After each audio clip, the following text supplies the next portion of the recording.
ஆத்ம வித்யா யோகாவின் ஆன்மீக நறுமணம் ஆக்கம் பெறும் நம் மனம். ஒரு பாம்பு வளைந்து நெளிந்து தரையில் ஊர்ந்து கொண்டிருந்தது. அதை பார்த்த ஒரு குட்டி குரங்கு மெதுவாக போய் அந்த பாம்பை கையில் பிடித்து விட்டது. பாம்பு குரங்கின் கையை இறுக்கமாக சுற்றி கொண்டு விட்டது. விஷப்பல்லை காட்டி சீறியது. குரங்குக்கு கொஞ்சம் பயம் வந்து விட்டது. கொஞ்ச நேரத்திலேயே அதன் கூட்டமெல்லாம் கூடி வந்து விட்டன.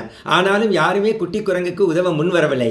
ஐயையோ, இது பயங்கரமான விஷமுள்ள பாம்பு, இது கொத்தினா உடனே மரணம்தான், இவன் பிடியை விட்டதுமே பாம்பு இவனை போட்டிடும், இவன் தப்பிக்கவே முடியாது என்று குட்டி குரங்கின் காதுபடவே பேசிவிட்டு ஒவ்வொன்றாக கலைந்து சென்று விட்டன.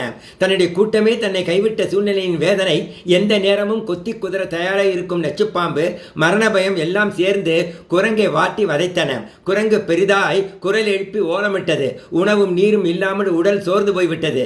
அந்த நேரத்தில் ஞானி ஒருவர் அதன் வழியே வந்தார். குரங்கு இருந்த நிலைமையை பார்த்ததும் நடந்ததை உணர்ந்து கொண்டார்.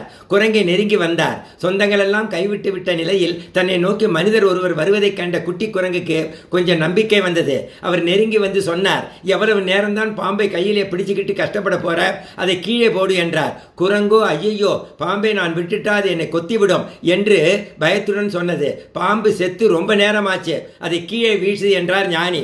அவர் வார்த்தையை கேட்ட குரங்கு பயத்துடனே பிடியை தளர்த்தி பாம்பை கீழே போட்டது. அட, நிஜமாகவே பாம்பு ஏற்கனவே குரங்கின் பிடியில் செத்துதான் போயிருந்தது. அப்பாடா, குரங்குக்கு உயிர் வந்தது. அவரை நன்றியுடன் பார்த்தது. இனிமே இந்த முட்டாள்தனம் பண்ணாதே என்றபடி ஞானி கடந்து போனார்.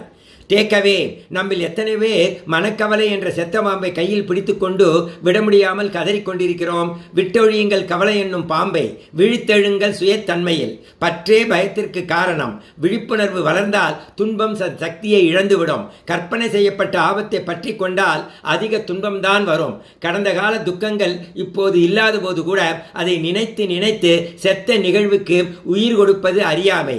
அதிக கற்பனை, அதிக சிந்தனை, ஓவர் திங்கிங் நம்மை பயப்பட வைக்கும், பதட்டப்பட வைக்கும். பதட்டப்பட வேண்டாம், அமைதி காப்போம், அறிவுடன் வாழ்வோம், விழிப்புணர்வை தட்டி எழச் செய்வோம். இறைவா நன்றி.